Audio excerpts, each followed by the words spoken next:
If you want to see what a country in the early stages of a collapse looks like, pay attention to South Africa right now, because several warning signs are happening at the exact same time.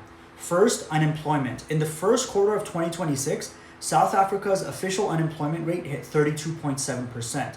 To put 32.7% into perspective, US unemployment peaked around 25% during the Great Depression. And during the Great Recession in 2008, it peaked at 10%. Then there's water. This year, the South African government itself called the situation a national water crisis.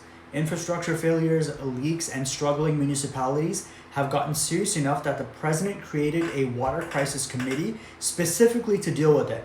Then there's violent crime, and this is where the numbers get disturbing. In just the first 3 months of 2026, South Africa recorded 5,181 murders. Then there's break-ins. In a single year, South Africa experienced an estimated 1.5 million home break-ins. And now another problem is exploding. Tensions over immigration. So thousands have marched demanding tougher action against illegal immigration. There have been attacks, businesses closing because of fears of looting, and foreign governments helping their citizens actually leave the country. In recent months, more than 178,000 immigrants have reportedly left or have been deported from South Africa. And hanging over all this is the land issue. So for those who don't know, South Africa has an expropriation act that allows property to be taken without compensation under certain circumstances. So that law has become so controversial that members of the country's own governing coalition are fighting in court over it right now.